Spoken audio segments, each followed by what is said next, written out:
Thank you for joining us tonight at the 2050 Long Range Transportation Plan virtual public meeting. We're excited that you were able to join us, and I see that some members of the public have already started joining. We're going to wait a couple minutes for the rest to be able to connect.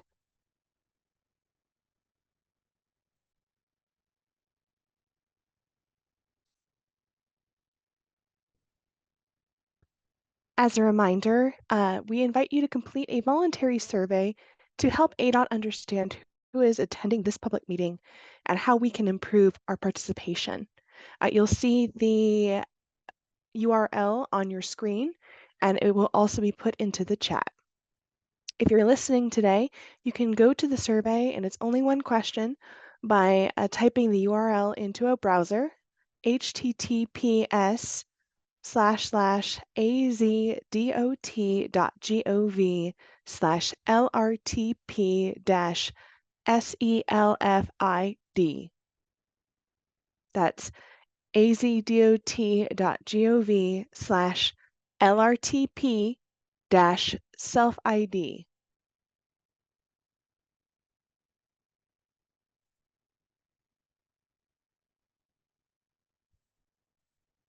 Please note that the presentation tonight will be in English and Spanish for the first few slides.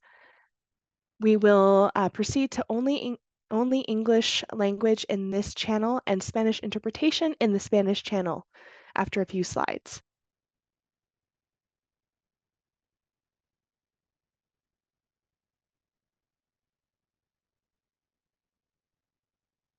One more time, if you have a moment, please complete a voluntary survey to help ADOT understand who's attending tonight's meeting.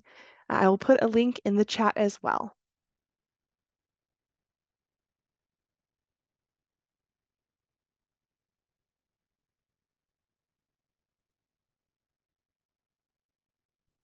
This presentation will be in English tonight in this channel, but if you would like to listen to the presentation in Spanish, we do have that available to you. You can do that by selecting the interpretation function and switching over to the Spanish channel. Click on the globe icon that is in your controllers at the bottom of your screen if you're in the Zoom app on your phone or on your web browser tonight. You can then select your preferred language by switching to Spanish.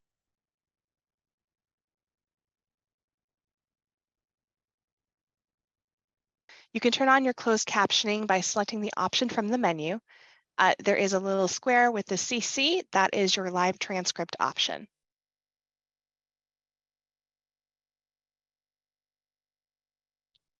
ADOT complies with the Title VI of the Civil Rights Act of 1964, Title II of the Americans with Disabilities Act of 1990, and other related authorities in all its programs and activities. Any person who believes his or her Title VI or ADA rights have been violated may file a complaint by contacting the ADOT Civil Rights Office at 602-712-8946 or by email at civilrightsoffice@azdot.gov within 180 days of the alleged violation.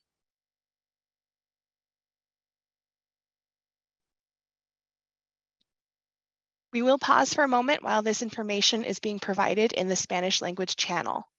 From this point on, the slides will be in English with Spanish interpretation in the language channel.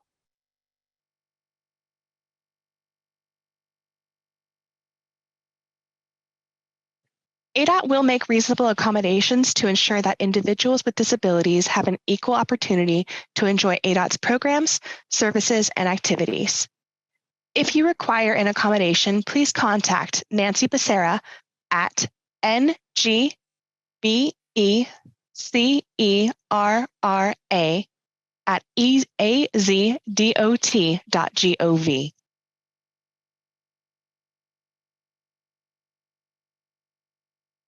If you're having technical difficulties today, please call Zoom at 1-888-799-9666 or check out the link that's provided on your screen, and they'll be able to help you.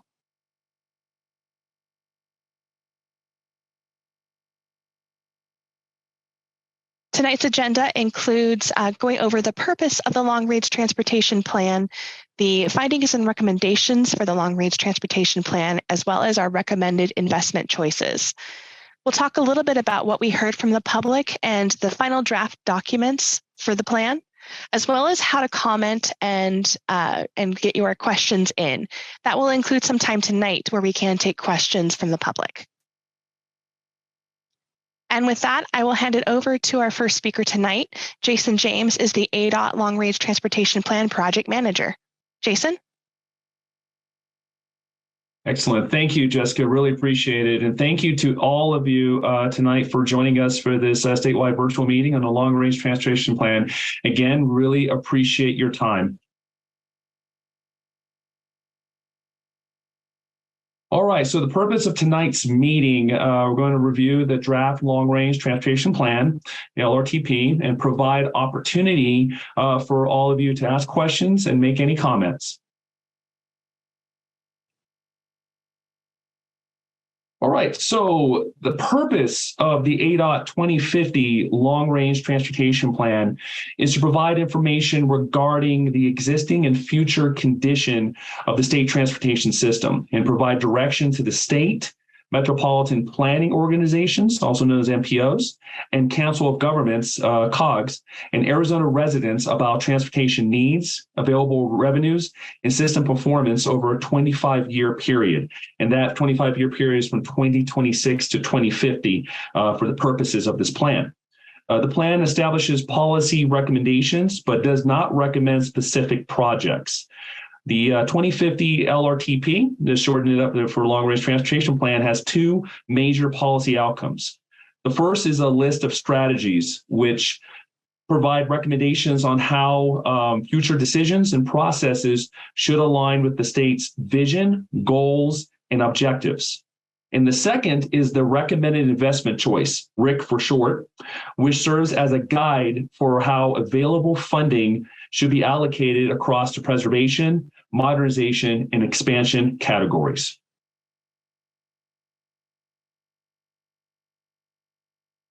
All right, what you see on the screen now is our schedule. Everything on the left-hand side of your screen are completed sections of the plan. And these completed sections actually are available on our website, www.adot2050plan, all one word, .com. And these sections are under our resource center. And as far as the next steps, right now we are in our phase 3 public meeting. Our draft long-range transportation plan is currently on the website for 45-day public comment period, which ends on September the 7th. Our final long-range transportation plan will be distributed in September for a 30-day public comment period. And in October, we will be looking to get adoption by our state transportation board for the 2050 LRTP. All right, so to help guide our transportation planning and decision-making in Arizona, ADOT has identified a vision statement and 7 priority goals for the LRTP. The vision for this LRTP update is connecting Arizona, better lives through better transportation. The vision anchors the LRTP policy and strategy. To realize this vision for Arizona over the next 25 years, the LRTP defines 7 goals. Our first goal was preserve and maintain the system. This was our number 1 priority back from our 2018 update of the LRTP, and it continues to this day to be the number 1 priority as far as keeping our state highway system in good condition. Our second goal is enhancing safety and security. One of the objectives of this goal is to reduce the number of lives lost and injuries sustained on Arizona's transportation network, striving for zero. One of the best examples of how ADOT goes about this is through our Highway Safety Improvement Program, which is funding for spot projects to improve safety on our state highway system at locations where there's been fatalities or incapacitating injuries. Our third goal is to improve mobility, reliability, and accessibility. One of the best examples of this is our recently completed state freight plan that identified locations of congestion and bottlenecks and appropriate countermeasures. We also, out of that study, are looking at truck parking, which we're currently wrapping up the truck parking plan to expand truck parking throughout the state. Our fourth goal is to support economic vitality, and that's pursuing transportation asset and operational improvements that will expand access to economic opportunities, jobs, and core services. Our fifth goal is our environmental and health stewardship. And a great example of that is we are looking at updating a resiliency plan. We'll be doing that as part of this long-range transportation plan and expanding that to look at specific projects to address resiliency issues like wildfires, like flooding across the state. Our sixth goal is to support equitable access, and this is to reduce transportation burdens for low-income communities, communities of color, people with disabilities, and other disadvantaged groups, especially for our rural and tribal communities. And finally, our seventh goal is to strengthen partnerships, always looking for opportunities to partner with the private sector to stretch public funds through private-public partnerships or coordinated program development.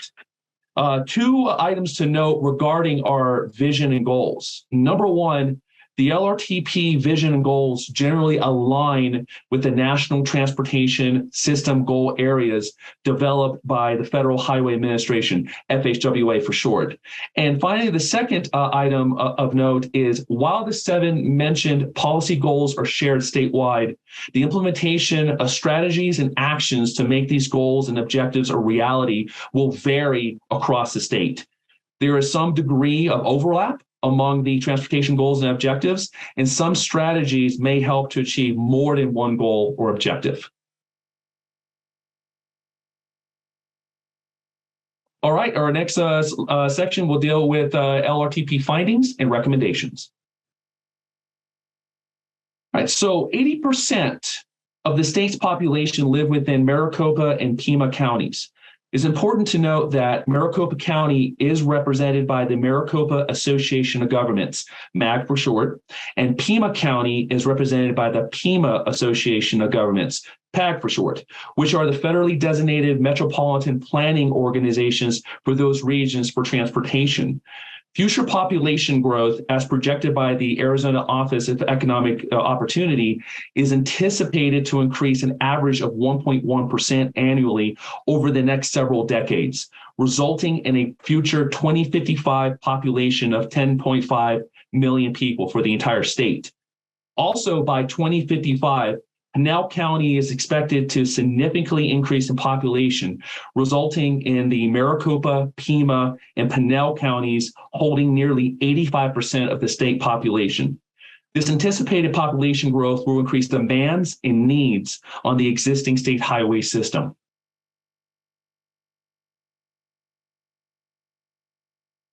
All right, so Arizona has nearly 67,000 centerline miles in its roadway network.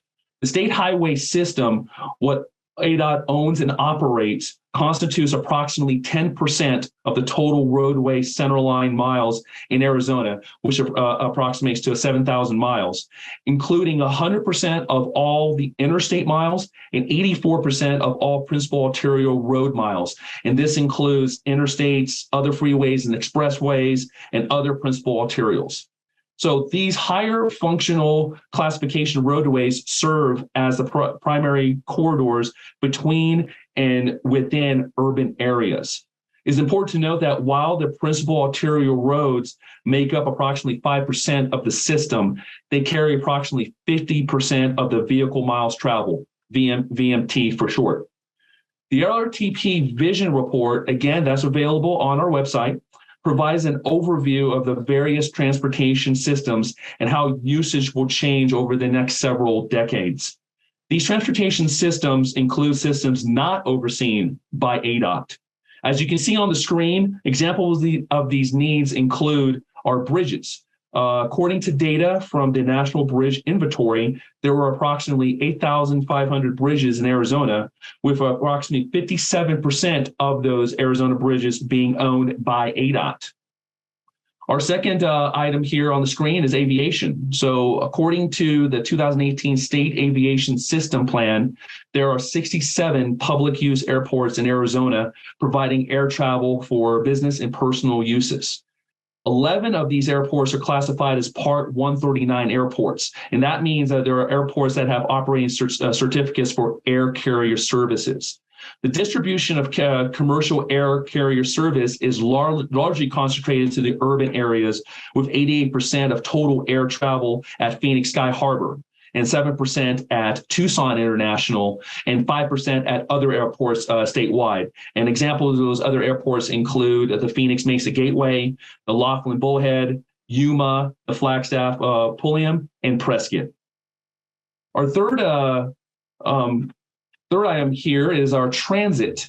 And so with Arizona has 2 urban transit systems in Phoenix and Tucson, 5 urban transit systems in Yuma, Flagstaff, Avondale, Goodyear, Sierra Vista, and Lake Havasu, and 29 rural transit systems operating in smaller municipalities or rural areas. So for our rural communities, ADOT is a designated recipient for administering Federal Transit Administration program funds for the 5310 and the 5311 programs. 5310 is the transit funding for enhanced mobility of seniors and individuals with disabilities. 5311 is the transit funding program to operate transit systems at a local level, rural counties, towns, tribes, and cities less than 50,000 people. For the larger urbanized areas, Phoenix and Tucson are great examples. Those respective transit agencies are the designated recipients. In that case, ADOT essentially acts as a pass-through for the federal transit funds. Fourth item on the screen here is port of entries, and there are 9 port of entries locations along the Arizona-Mexico border, which are responsible for accommodating, monitoring, and controlling the movement of people and goods across the U.S.-Mexico border. Approximately $30 billion of goods are processed by Arizona border crossings, with approximately 66.7%, which equates to about $20 billion, moved by trucks. And then our final item on this screen here is freight. And freight delivered by trucks account for 70% of the total freight tonnage in the state and 44.9% of total freight value. The interstate highway system is the most heavily utilized freight infrastructure in the state and supports freight traffic moving between California ports and Mexico ports of entry and markets further inland. According to the state freight plan, 73% of all freight value is moved through the state, primarily along the Interstate 10 and the Interstate 40 corridors, without a local destination, while 51% of freight tonnage is moved through the state without a local destination.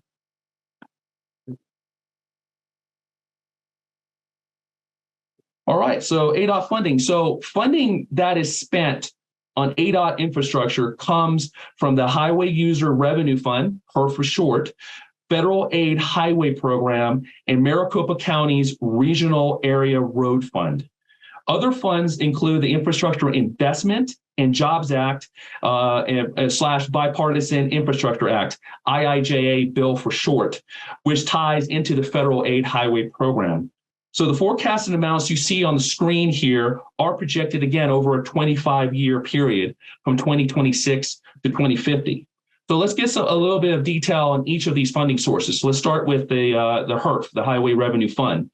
So this fund is the largest of the 3 transportation funding sources for the state of Arizona. Revenue for the fund is derived from the state of Arizona taxes on motor fuels and a variety of fees and charges relating to the registration and operation of motor vehicles on public highways. Specific revenue sources include gasoline, diesel, and other fuel taxes, motor carrier taxes, vehicle license taxes, motor vehicle registration fees, and other miscellaneous fees. So revenue generation is largely dependent on vehicle-related costs. So hence, HERF revenue is tied closely to changes in population and the vehicle fleet.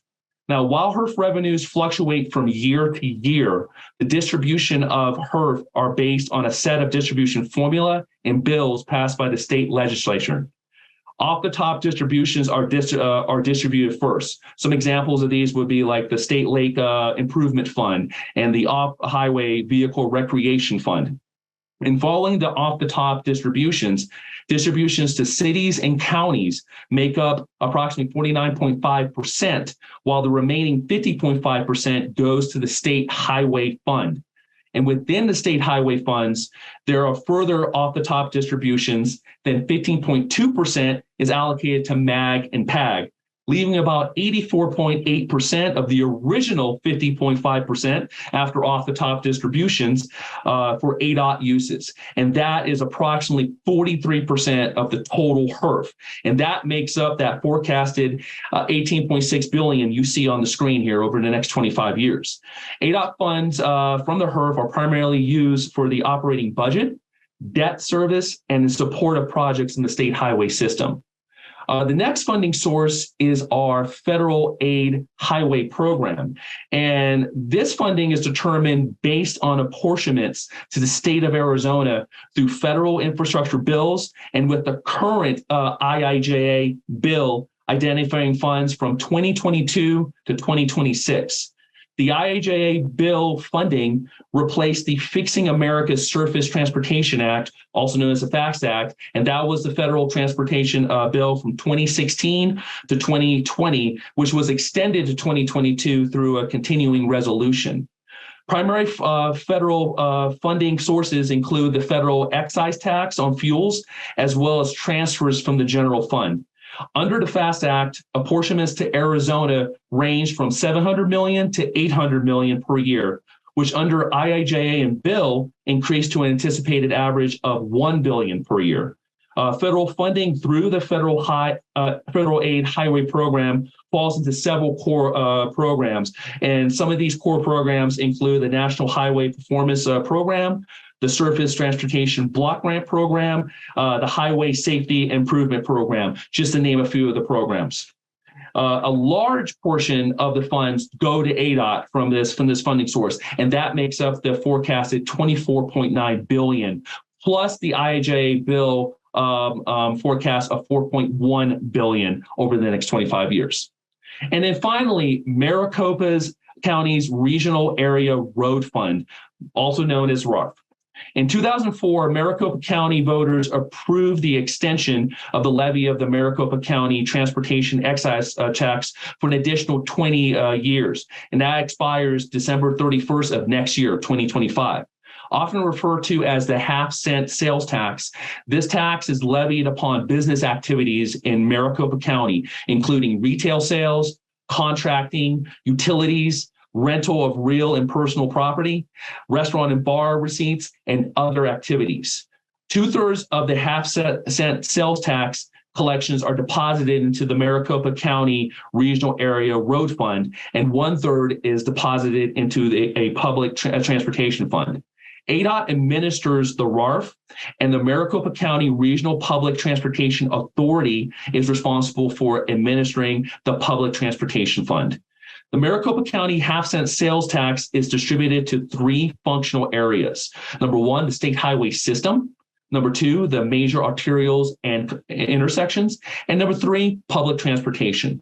Currently, the distribution formula is 56.2% for the Regional Transportation Freeway Program, which makes up the forecasted $21.5 billion over 25 years that you see on the screen.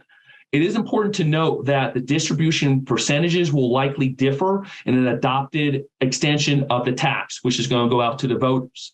If the Prop 400 proposal is voted on by the public, the ADOT LRTP will be amended to reflect the actual distributions of the tax. So with all of that said, the total forecasted funding for ADOT over the next 25 years is approximately $69.1 billion.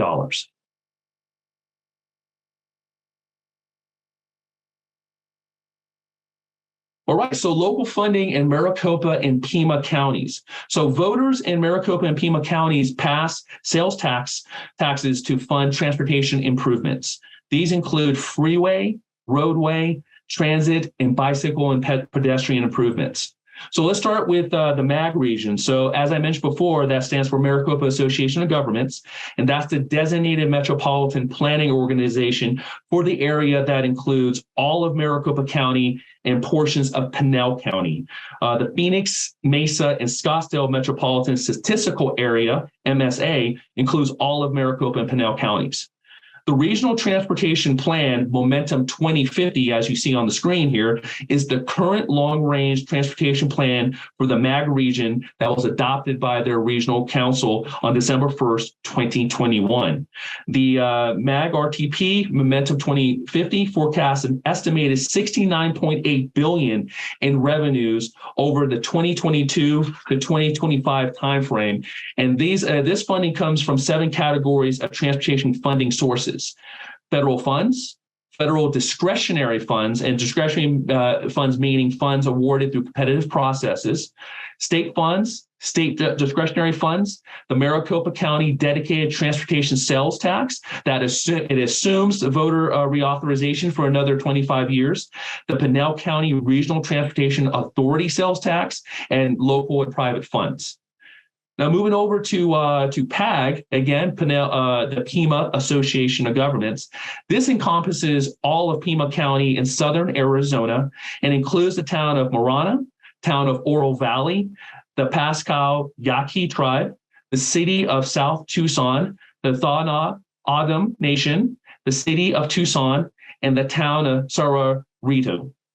The long-range transportation plan that guides the PAG region, the 2045 Regional Mobility and Accessibility Plan, RMAP for short, was initially adopted in 2016 and was most recently updated on September the 24th, 2020.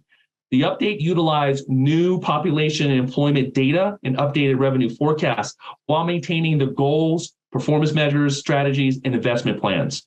The PAG 2045 RMAP forecasts an estimated $15.1 billion in revenues over the 2015 to 2045 timeframe from 6 categories of transportation funding sources: federal funds, state funds, the Regional Transportation Authority funds, local funds, federal transit funds, and non-federal transit.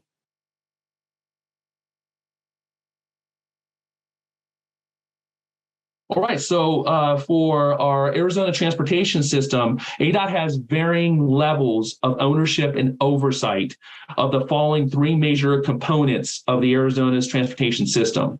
The first one is the ADOT infrastructure category, and that consists of ADOT-owned and maintained facilities largely located within the state highway system. While these are primarily roadway-based, for example, pavement, bridge, mobility, safety, and freight, other assets within the category include state port of entries, rest areas and truck parking along the state highway system, and the Grand Canyon Airport, which is the only airport owned and operated by ADOT. The next category is stewardship, and that consists largely of programs that ADOT is responsible for the administration and oversight of funds. So these programs differ in their application of revenues, and some are considered pass-through, basically prohibited from being spent on ADOT infrastructure, while others have flexibility on the application and may be used on both ADOT and non-ADOT infrastructure. So stewardship programs include our Highway Safety Improvement Program, our Congestion Mitigation and Air Quality Program, our Transportation Alternatives Program, our Public Transit, Aviation, Passenger Rail, Electrical Vehicle Charging, and the Carbon Reduction Program. And our last category is our complementary transportation systems. And this category encompasses those aspects of the statewide transportation system in which ADOT has no involvement, primarily local roads and railroads. And they're only included in our LRTP by reference only. So with the LRTP needs analysis, it had a primary focus on the ADOT infrastructure with a secondary focus on the ADOT stewardship component. Complementary transportation systems, again, were incorporated by reference and not included in the quantification of statewide transportation system needs. So with all that said, our ADOT infrastructure needs over a 25-year period from 2026 to 2050 is approximately $174 billion. Our ADOT stewardship needs totaled $57 billion over that time frame. Again, complementary transportation systems were not included. So our total state highway system needs over that 25-year period is $231 billion.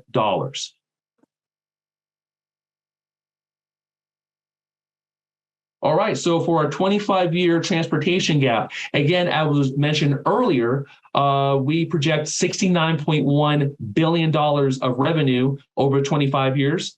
We stated that we have $231.4 billion of overall need for the state highway system. So that leaves us with $162.3 billion in funding gap. Since the last long-range transportation plan update back in 2018, the construction cost index has doubled.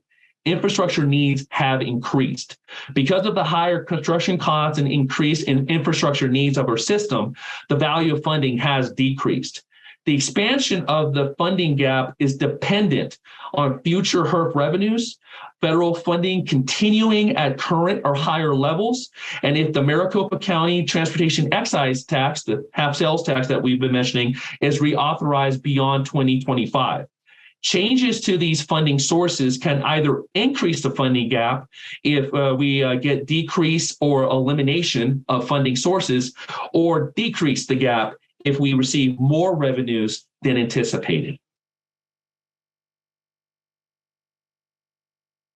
All right, so that concludes my portion of the presentation. Now for this next section of the presentation, I'd like to hand it over to Scott Omer. Scott, the floor is yours. Thank you, Jason. So as part of the update of the ADOT Long Range Transportation Plan, we did an extensive amount of public outreach via many different methods. We did complete a survey over last winter time with almost 8,000 responses that went out on a very detailed MetroPress survey. We had in-person and virtual public meetings. We had 3 in-person meetings, one in Tucson, one in Central Phoenix, and one in Flagstaff. And we also had a virtual public meeting earlier in the year as well. So altogether, we had 693 attendees and 860 public comments came from those public meetings. In addition, we had a telephone town hall that reached many of the folks that may not have had internet access, but they did have access to phones. So that was actually pretty popular as well. And we also had stakeholder meetings with many of the MPOs and COGs, which Jason explained earlier, the Metropolitan Planning Organizations, the Council of Governments, other agencies. And we reached out and tried and contacted all 22 tribes in the state of Arizona. And we had successfully had meetings with, I believe it was 12.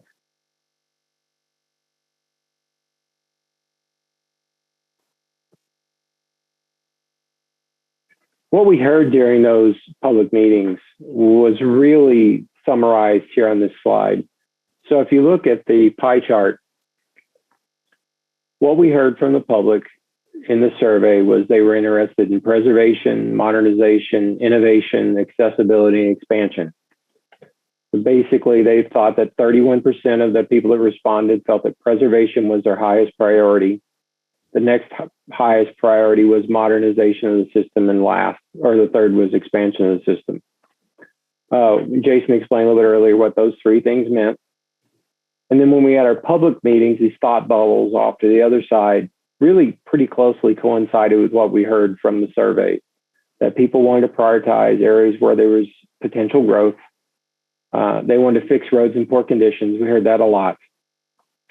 We did hear they wanted to expand public transit, improve highways and rest areas in rural areas, and then also improve bicycle and pedestrian facilities. So that was what we heard from the public. So we took the information from these public meetings, whether they were the virtual meetings, the telephone town halls, the in-person meetings, or the surveys, and we developed our own recommended investment choice. So the recommended investment choice, we use the same categories we talked about a few seconds ago. The three that we wound up with were preservation, modernization, and expansion. Preservation of the system means you take care of what you have. You take care of the existing infrastructure, keep it in a state of good repair, whether it's pavement or bridges, same thing. You want to find the condition where it's in a state of good repair, it's not failing, and we're taking care of it. Modernization of the system really means it's improvements to the existing system. It's not something new. It's the existing transportation system. It's ways to upgrade efficiency, functionality, and safety without adding capacity. For example, it could be something as simple as widening shoulders or adding shoulders on a highway where there isn't today. That could be an example of a safety upgrade. Efficiencies could be working on, my allergies are getting to me, I can't see. Efficiency of the system, safety of the systems, they're not adding capacity. And then lastly, expansion of the system is when you're doing things like you're either adding a brand new roadway or adding additional lanes to existing highways, adding new interchanges. So for example, you could add a right or left turn lane into a shopping center on the highway. That would be considered expansion of the system. Building a brand new roadway, South Mountain Freeway, when that was built in the Metro Phoenix area, would be an example of that. And then new interchanges would be taking an existing crossroad and turn it into a separated interchange. That would be an example of an expansion to the system.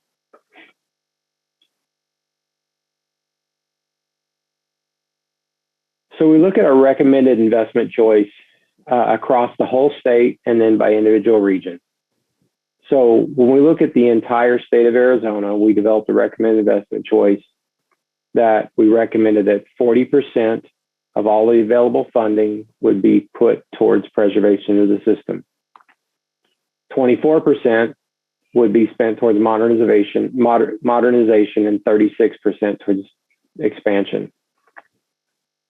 As you notice, as you go around the rest of these pie charts in greater Arizona, that translates to 78%, about $23 billion towards preservation, 15%, almost a little over $4.5 billion towards modernization. And there is $2.1 billion or 7% that goes towards expansion of the system in greater Arizona or rural Arizona. You could phrase it either way. In the PAG region, Pima Association of Governments, so basically in Pima County, 72% of the funding that they raise that is spent in those areas would be for expansion of the system, and 28% would be towards modernization. In Maricopa County, the Maricopa Association of Governments areas, 61% of all the funding would go towards expansion, 33% would go towards modernization, and 6% towards preservation of the system.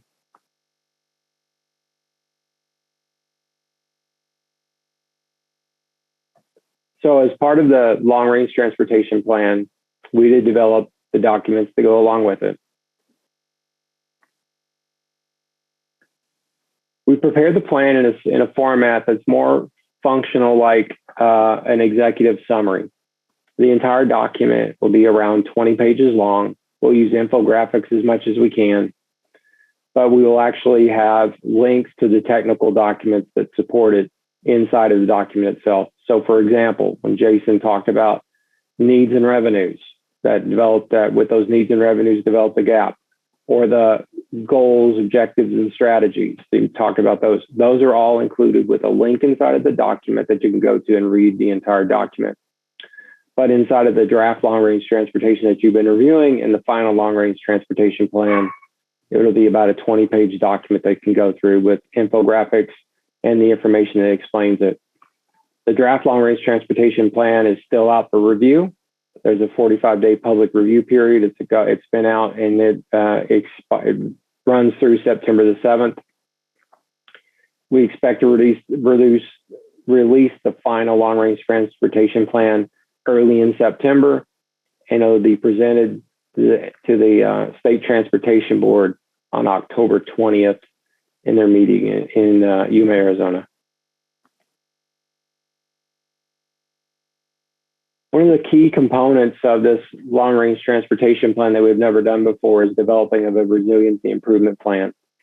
The resiliency plan addresses the transportation system's ability to prepare, anticipate, adapt to changing conditions and disruptions from extreme weather and natural hazards.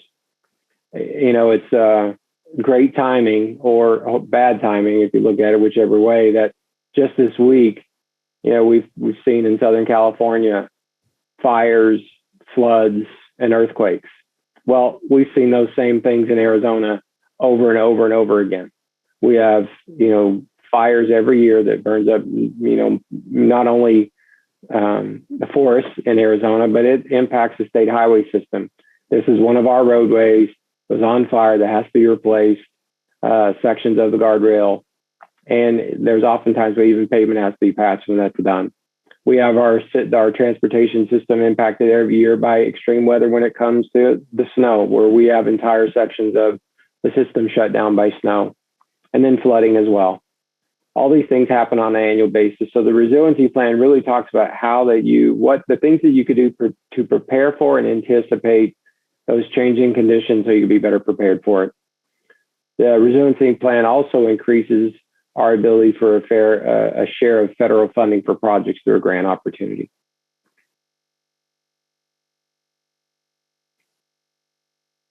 When we look at the long-range transportation plan, developing the plan in a vacuum is one thing, but we really want to look at how we implement the long-range plan over time. So if you look at the left-hand side of the screen, this is a long-range transportation plan that was adopted in 2018. That plan, the 2018 plan, which we're updating now, which was now the 2050 plan, feeds into the planning to programming process, which actually identifies the appropriate projects that are prioritized as part of this and then recommended to go into the 5-year construction program, which the Arizona State Transportation Board approves on an annual basis. So the policy-based document, the long-range plan, takes the information that we've heard from the public about what are their highest priorities, preservation, modernization, and expansion of the system. We run it through the planning to programming process. It's prioritized there. And there are recommendations made to the State Transportation Board as they adopt the final 5-year construction program.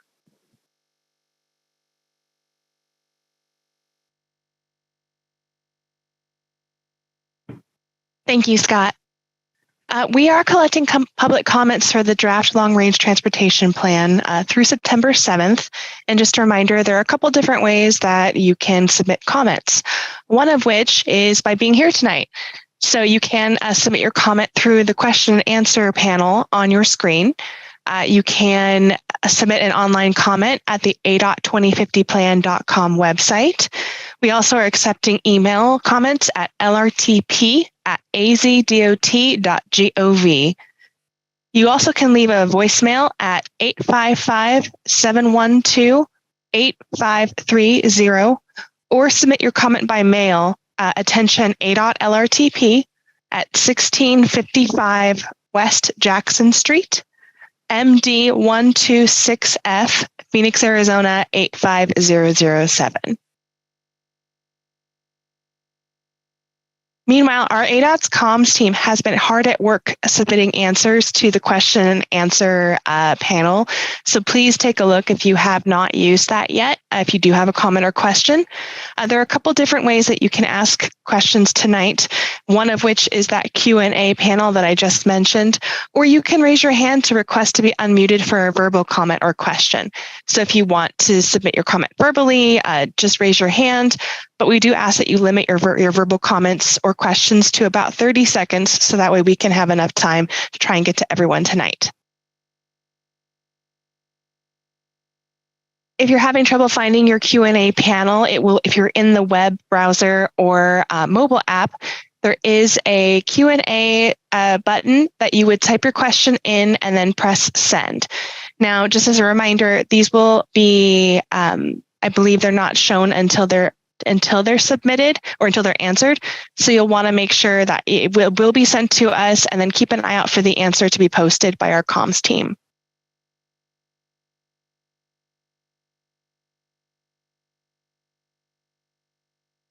If you're trying to get to your screen control from your smartphone or your web browser, keep an eye out for the Q&A, which has 2 speech bubbles. You can raise your hand by clicking on the hand icon on your panel. The chat is disabled just for chat announcements. So again, if you want to type up your question, please go for the Q&A button.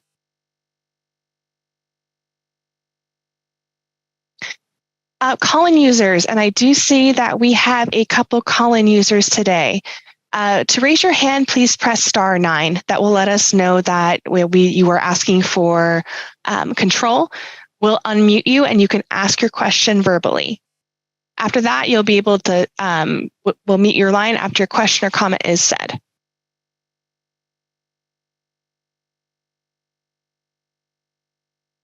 I'm going to leave the directions on the line. And again, we have been answering questions throughout this broadcast. So if you asked questions early, please check, and you may have already have an answer ready. But let me go to our overall questions. And I'm going to start with a very common one that we get. So I'll ask either Jason or Scott to answer this one. Jason or Scott, why are the roads always under construction? So it does appear that the roads are always under construction in Arizona. One, we have a rapidly growing state. We have over 7,000 miles of roadway and centerline miles of roadways and over 5,000 bridges. And we have to make sure that we're always keeping them well maintained. So as part of that, you'll see either it's an ADOT crew out doing regular maintenance of the transportation system, or a construction project doing things like we talked about today, preserving the transportation system by doing a preservation project where they may take off a couple of inches of pavement and put it back on, or they'll redo the surface of a bridge. So those projects are how we keep the transportation system well maintained and in a state of good repair. So we apologize for the inconvenience that it takes, but we take great pride in trying to do everything we can to keep the system in a good working order and a state of good repair. Thank you. Thanks, Scott. We do have a couple questions about general projects and when they may be completed or started. Where do you get more information about specific projects in your area?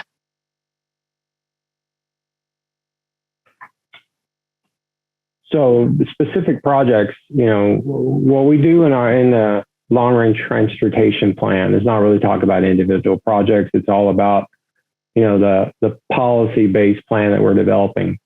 Now, if an individual has questions about a project that's specific to an under project that's under construction, go to the webpage. You use that as a means and mechanism to reach into that. If you know where your central district office is located for ADOT, you could try that out. But in general, just call ADOT and they can make sure that they get a hold of you. We'll ask Nancy or Dana also to drop that number in the chat so they have the right number to call. Thank you. I do have one raised hand. So this is for DG Marsh. Thank you so much for participating today, DG. I'm going to unmute you now and let you ask your question verbally.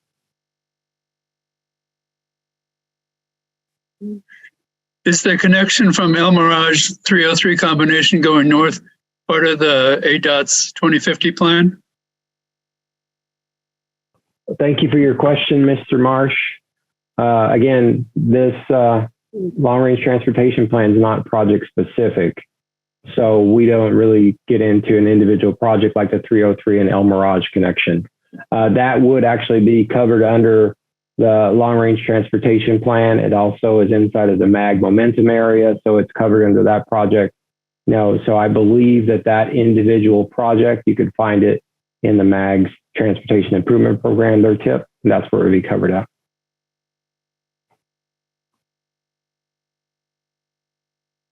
I'm going to pull a question from the Q&A. We have an attendee asking, what is the plan to try and fill the funding gap?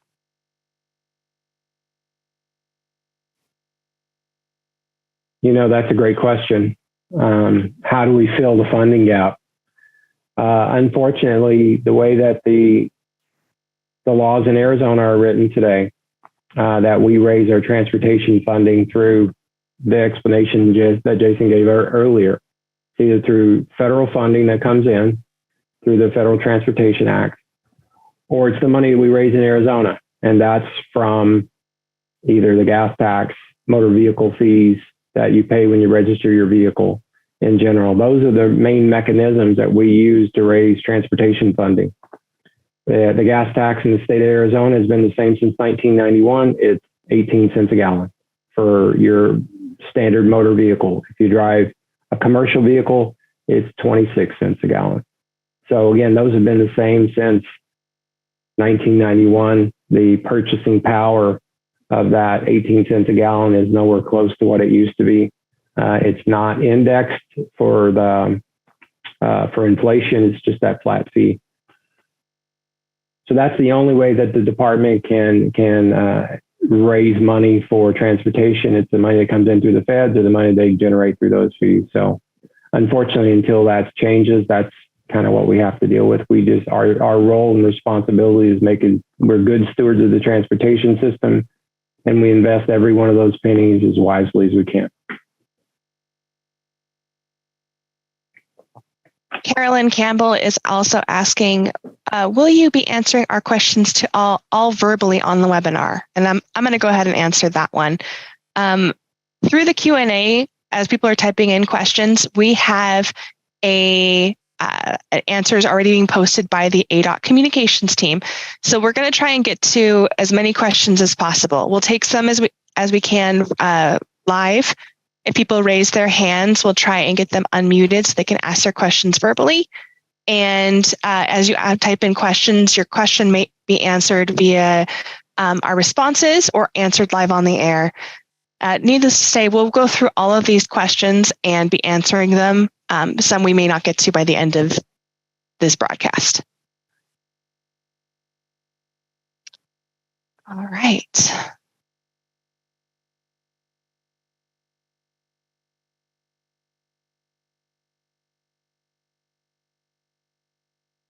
I have a question about, let me see. How will this? Jessica, this is Jason. Actually, there's a question that came in that I want to address live here. So this question actually comes from John Leitner. John, thank you very much for your question. He mentioned fires, floods, earthquakes, especially in California with extreme weather conditions, but no mention of climate change and how Arizona transportation systems both worsens and is impacted by it. So I just want to address this question. So there's a couple things that ADOT is doing to kind of address that issue. First and foremost, as I mentioned earlier, we are, and as my colleague Scott mentioned, we are looking at the resiliency plan and updating that. Again, looking at the network screening of hotspots throughout the state with our current data. As part of this long-range transportation plan. And then we are also going to be doing a separate report after the long-range transportation plan has concluded to look at specific projects and countermeasures to deal with resiliency issues. Again, when it comes to flooding, when it comes to fire, when it comes to to different types of resiliency issues.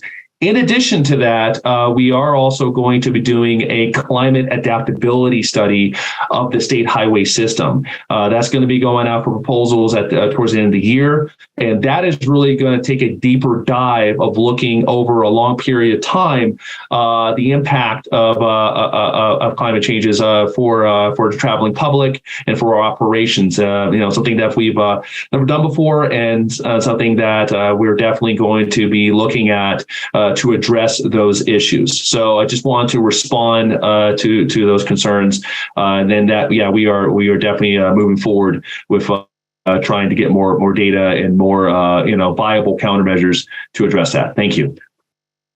Thanks, Jason. I just want to remind everyone that we also have an opportunity for call-in users to raise their hands if they have verbal questions.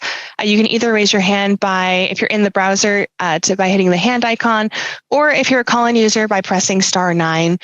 We'll work to unmute you, and then you can ask your questions verbally. Another common question we've gotten here. Why does this plan favor Maricopa County and shortchange rural areas for new projects?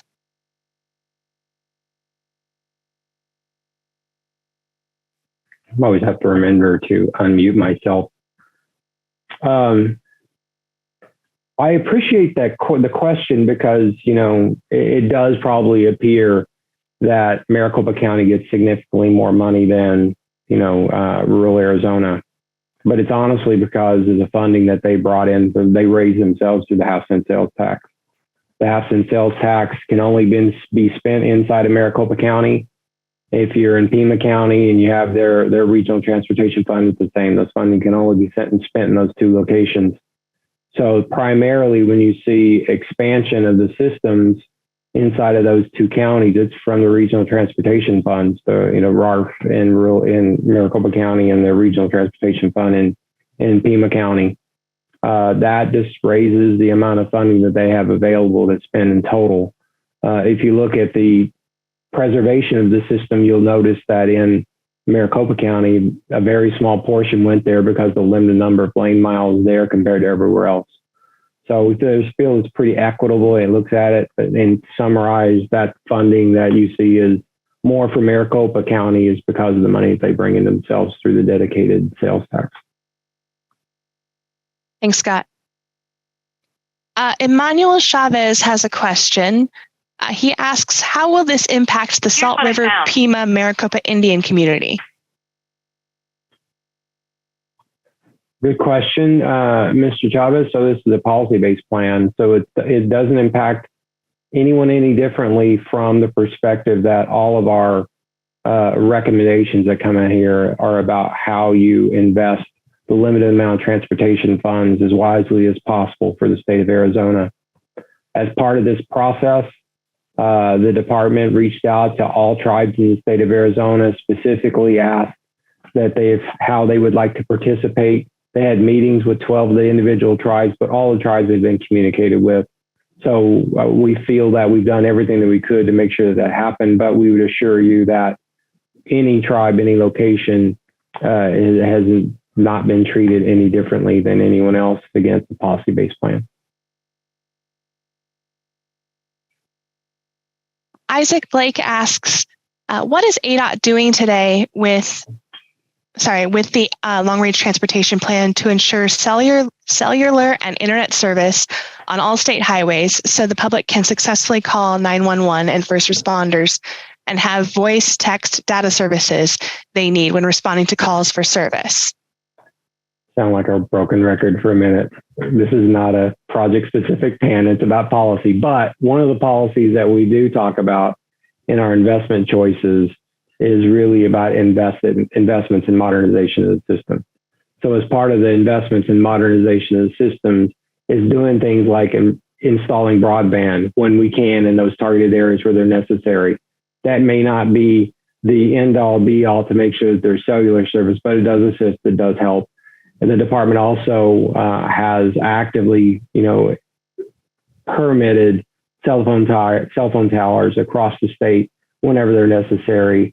I know for a fact that they've always looked at that ability to communicate with the traveling public as something that's imperative to the safety of the traveling public and our own employees as well.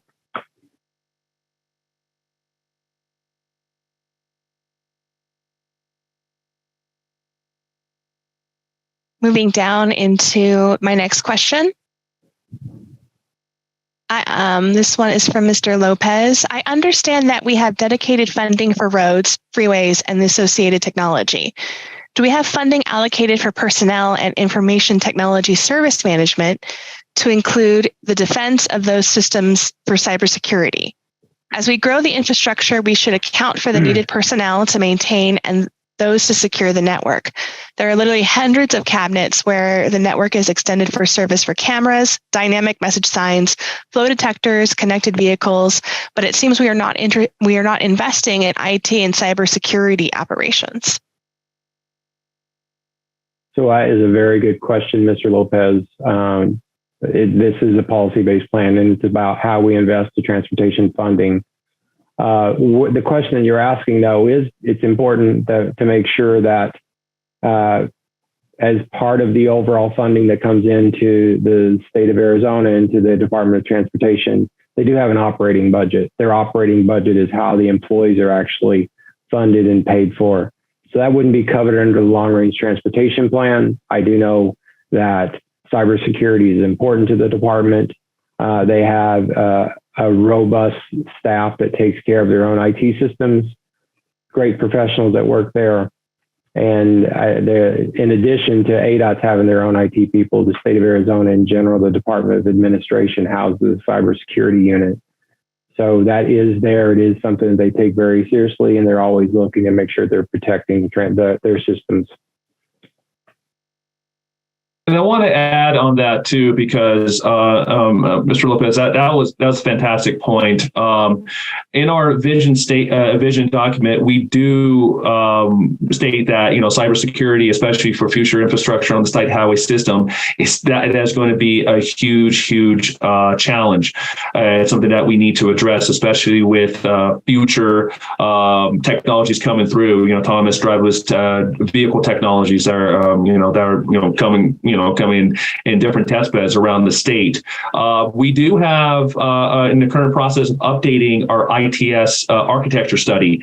So that's kind of looking at some of those infrastructures that we will need. But again, that's something in the future that we would need to address through different studies and different programs and initiatives. But it's an excellent question, excellent point, and excellent comment. Thank you.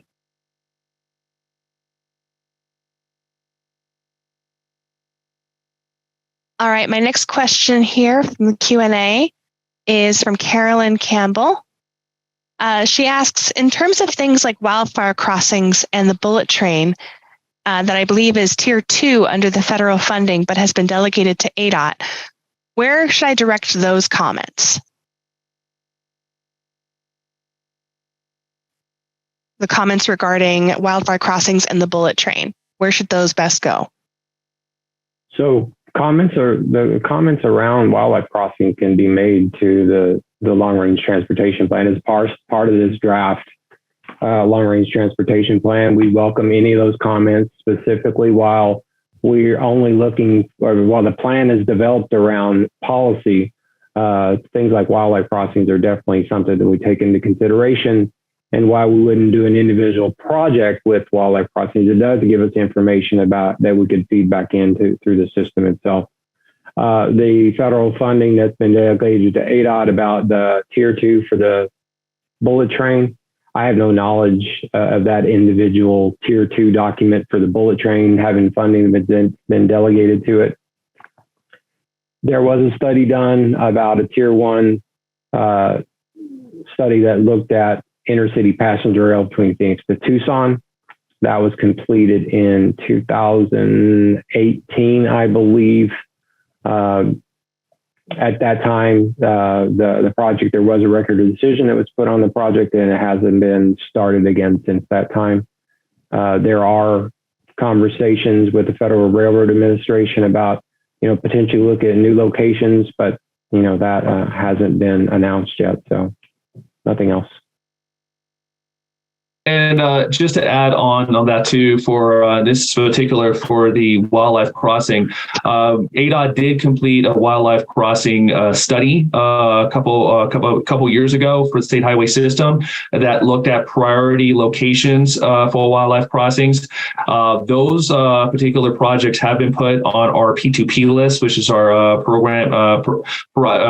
planning the programming list for future consideration for funding. So we have identified those. That document is available on our ADOT website. So just wanted to add that in too. Thank you. I do have a hand raised from one of our call-in users. It's a 928 number. So I'm going to go ahead and unmute.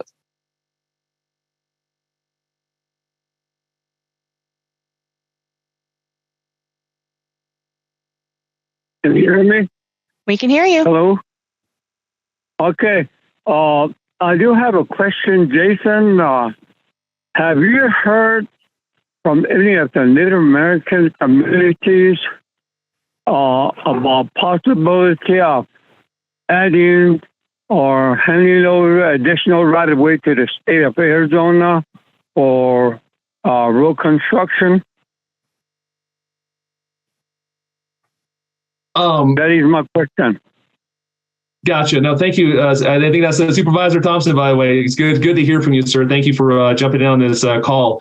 Any conversations between the tribes and anything with construction or with any type of right-of-way acquisition, that would be pretty much at a local level. That's usually done through our engineering districts or with our IDO, infrastructure delivery and operations.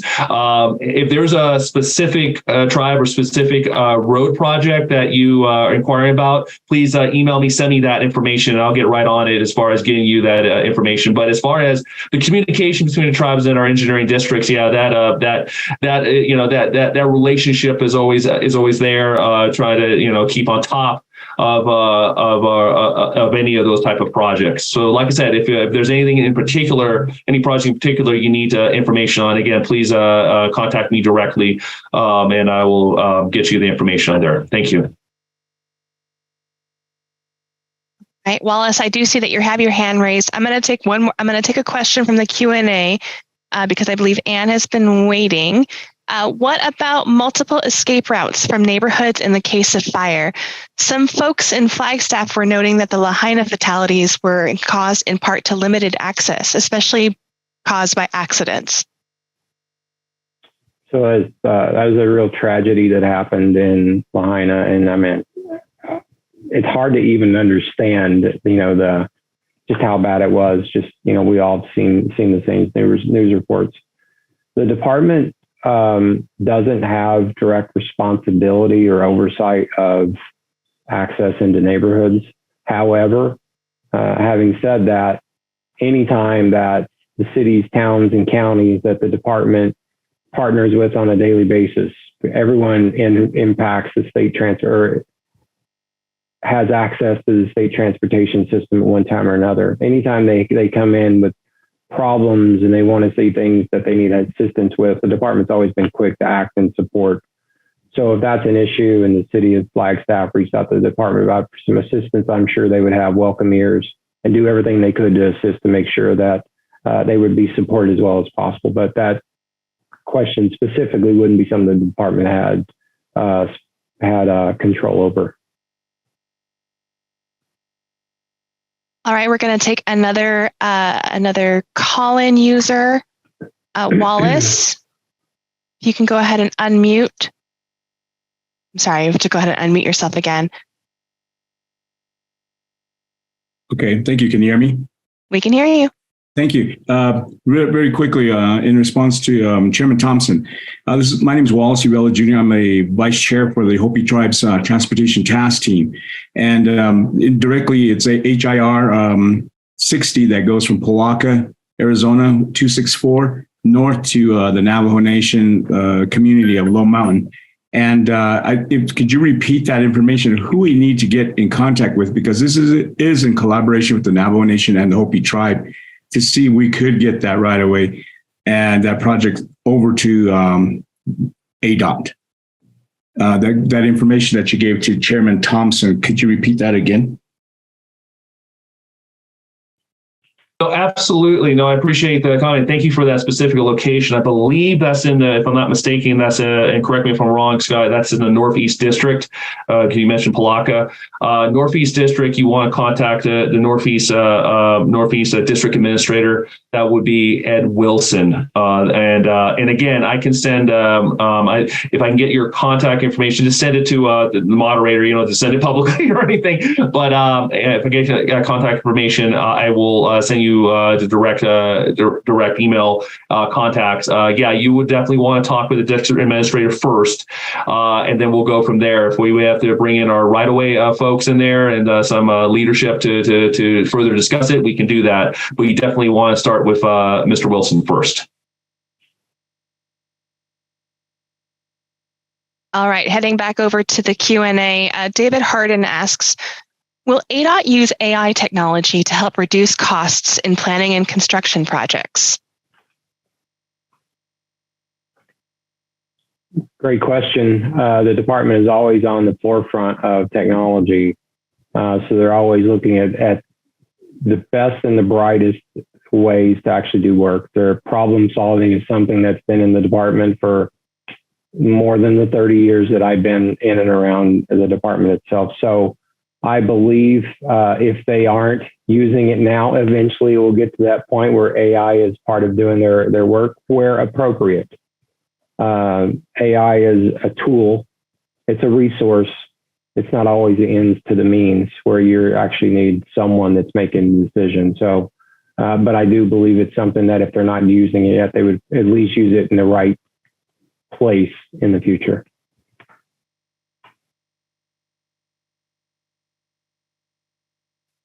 Wallace Uvella also had a Q&A in our chat, so please, I'll go ahead and read that one. When roads such as Highway 89 north of Flagstaff are closed due to various reasons, how are you going to assist tribes to improve their roads, because many times traffic is routed through the Hopi and Navajo Nation? So I think that was the question that we just took on the phone. Jason committed to getting Mr. Uvella in touch with the Northeast District, and we'll make sure that he gets in touch with our ADOT tribal liaisons as well. That way we can make sure that we're getting them the information that they need. Perfect. Just another quick reminder, if you do have a Q&A or a question and you want to ask that verbally, please raise your hand to be unmuted. If you're a call-in user, please press *9 and that will raise your hand. DG Marsh asks in our Q&A, how will the aging bridges be checked and modified? Is this part of the annual ADOT budget as well? Good question, Mr. March. So yeah, you're right. The bridges are aging and they are checked on an annual basis. ADOT has a bridge program, a bridge inspection program that every year they're out, they have a plan to inspect every bridge. So I think it's every 3 specific years, every bridge is looked at. That's part of their regular operating budget that they do on an annual basis. Whenever there are issues found with the bridges, they make sure that they address those. Back to the performance of the transportation system, I think it was around 3% of the bridges in the entire state of Arizona were in poor condition. Everything else was in really good condition or fair condition. So they do a good job of keeping those bridges in the best possible working order across the state. Thanks, Scott. Seth Chalmers in our Q&A, he asks, would recommend that consideration be given to making safety the #1 goal, especially for rural roads. Shift preservation and maintenance to goal #2. Also, this safety goal should embrace the FHWA safe system approach.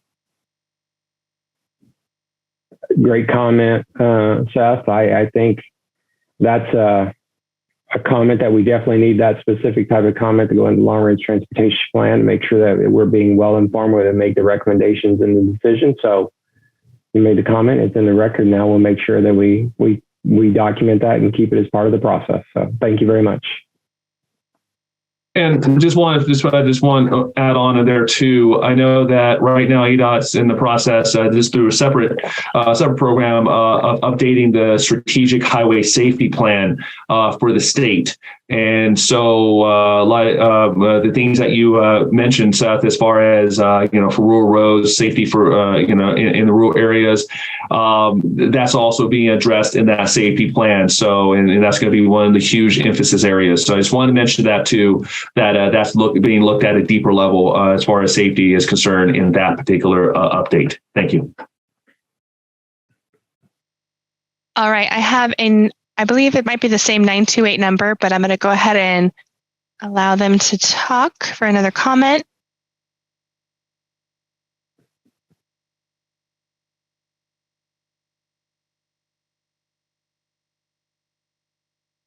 I have a question regarding Highway 98 and in Navajo, ADOT Road 222, which is Antelope Point Road.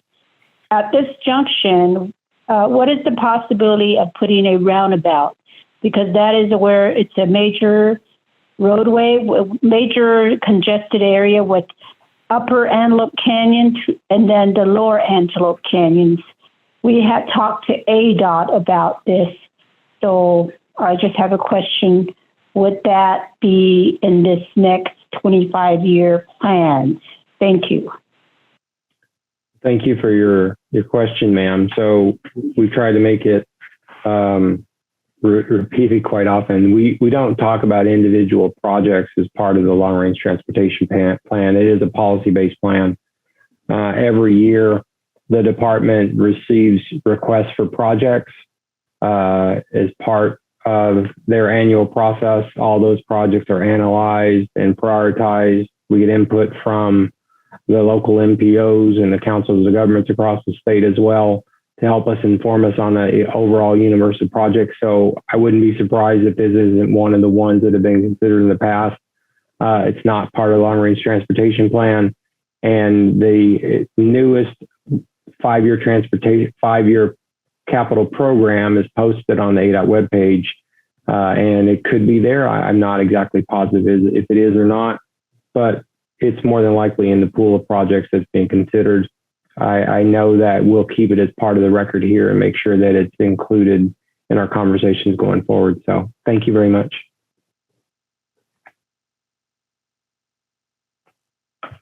I'll go over to the Q&A. Are future EV charging stations a part of the LRTP?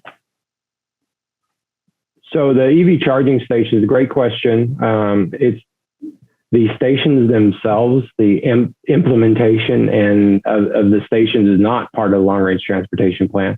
However, those policy type of discussions were developed inside of the ADOT just completed, I believe it's complete, the NEVI program study that talked about where these charging stations should be installed at into the future. So there is conversations going on about where and how to install charging stations inside of or near the state transportation system. But the funding for those isn't, it's considered maybe a potential modernization in the modernization category, but they're not the individual project. They wouldn't be considered inside the plan itself. Jason, if you got anything else, that's about all I have on that one. No, as mentioned, again, we do have the EV infrastructure plan that's out that looked at EV charging stations on major corridors around the state. That's being updated and expanded. So that's really the information that we have right now. And like I said, that update is happening towards the end of the year. Thank you. Another question / comment from the chat. I used to commute to work a lot in California, but I find that Arizona streets and bike lanes are too dangerous. I live in Mesa and we have major streets there. What is the planning around bike safety? I know Mesa did a survey for the residents, but don't have a statewide viewpoint, except that Pima County has a lot of bike infrastructure, 100 miles of bike lanes, etc. This would also help by allowing commuters / recreational bike riders better health. Thank you. Thank you for that question. It does sound like those commuting back and forth to work are occurring on the city of Mesa streets. So the long range transportation plan is about the state infrastructure, the state highway system itself, not those local streets. I believe having the conversations with the city of Mesa about is the appropriate thing to do. There are locations on the state highway system where bicycles are permitted. There are some where they're not.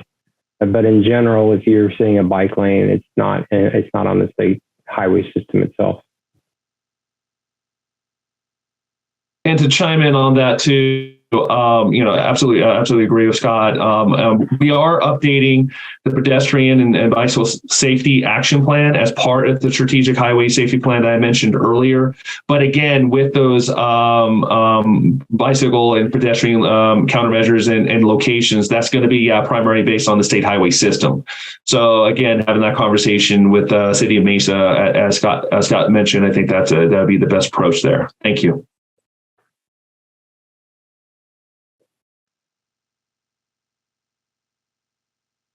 All right, a comment from Karen Lamberton. My metropolitan planning organization board members have expressed concern about the changing vehicle fleet, electric vehicles, accelerating the loss of gas tax revenues.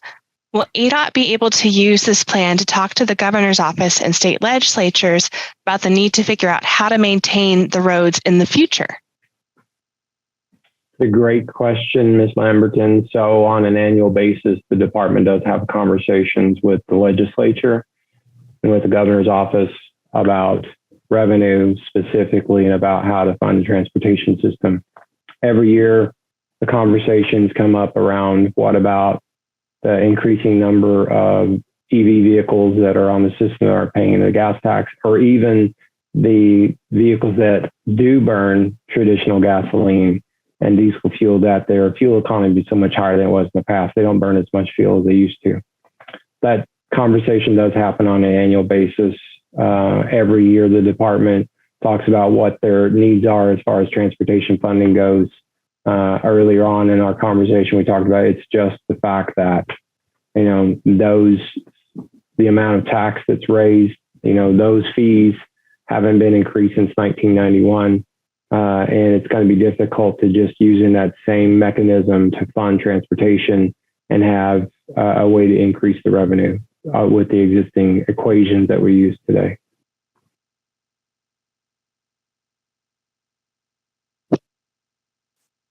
We're getting towards the end of our Q&A here, and I just want to remind everyone that if you do have a question, please open up your Q&A window to type in a comment or a question for our panel today.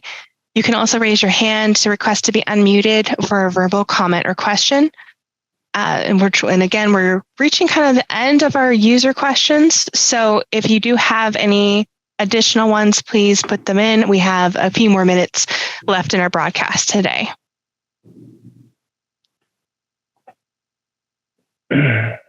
A question from Jerry Koffold. There ought to be an app for people driving electric vehicles that provides them with real-time information about where charging stations are using GPS to match drivers' electric vehicles' locations and the nearest working and available charging station. Is ADOT planning an electric charging vehicle station app? So, Mr. Koppel, you asked a pretty good question. So I actually do not know, as part of the NEVI program that we talked about a few minutes ago, if there is a specific app that's talked about. I do know the department, as they implement the plan, will make sure that they're taking all these things into consideration.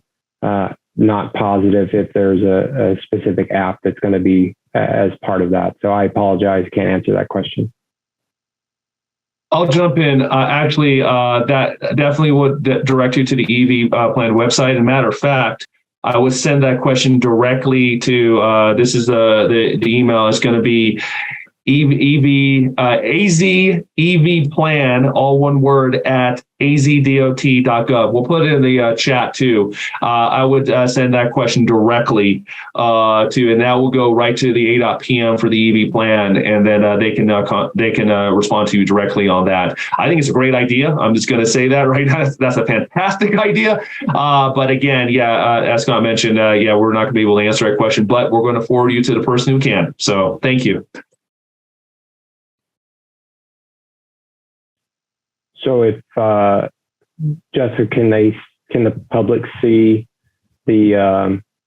Never mind. Haley just answered the question she sent out to everyone because I think the website Jason gave was a little off, so she corrected it.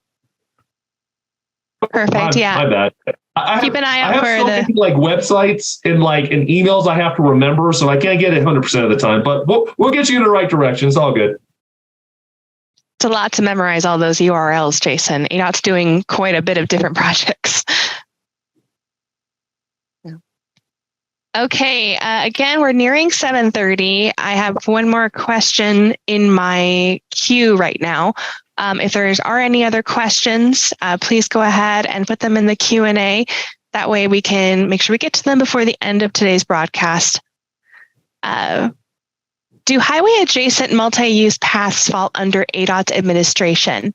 If so, are these multi-use paths included in the vision for highway improvements? For example, there are multi-use paths beside the 202 near the 24 interchange. So I want to make a blanket statement that says in general, no, the multi-use pathways would not be under the department's jurisdiction. It would be underneath the local municipalities or the county that they're inside of. The department doesn't maintain any of those multi-use paths.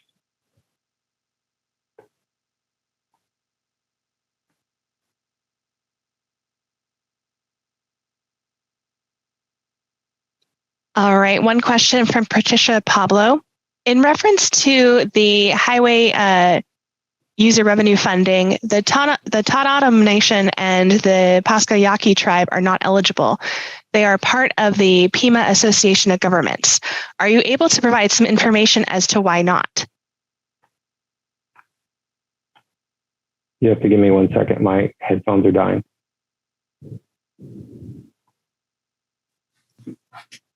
Okay. Can you repeat that question for me, please?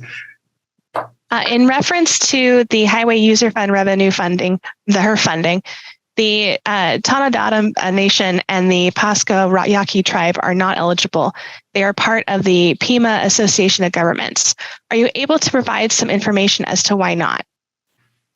I think I would direct Mr. Pablo to the Pima Association of Governments to have that conversation. I'm not exactly sure what the agreements are inside of the PAG about who has the ability to receive the funding or not. Her funding is generally provided for anything that's on the state highway system or a functionally classified facility. Some of the tribal routes are, some are not. So the specifics of that, I would refer, probably have them get back in touch with the Pima Association of Governments and have that conversation. Thank you, Scott. All right, I have one last question. We're at 7:27, so unless we have any other ones, I will, this will be our last one. Seth Chalmers asked, or I think this is also a comment, suggest adding a technology plank to the plan that would encourage the development and implementation of technology-based, low capital cost techniques that will help improve safety and better utilize available capacity, especially in areas of chronic congestion. Potential ideas for this plank might include variable speed limits, speed management, and red light running management. Great comment. I'm glad that Mr. Chalmers made those, so we'll make sure that we get it into the records. Again, thank you all very much for your questions. Fantastic. You kept us on our toes. Some really great topical questions too this tonight. If you do have more questions and they come to you just as we close the broadcast, we've all been there, please go to the ADOT2050plan.com website. You will be able to view this virtual meeting presentation within the next couple of days as soon as we can upload it and view the final documents. The mailing list is also available, so we can make sure we notify you of updates. And this is also where our survey is located, so you'll be able to pull up the draft long-range transportation plan and take it along with the survey. That will have all of the different segments for the plan that you can make comments on. And that is going to be available through September 7th. All right, everyone. Thank you so much, Jason and Scott, for being available tonight and for helping us go through the draft long-range transportation plan. We really appreciate everyone attending and for your thoughtful questions and comments to help us, build a better long-range transportation plan for Arizona. Again, for more information, please or to subscribe to the email list, or again, to watch a recording of this presentation, you can visit ADOT2050plan.com, and we'll be accepting comments through September 7th. Have a good evening.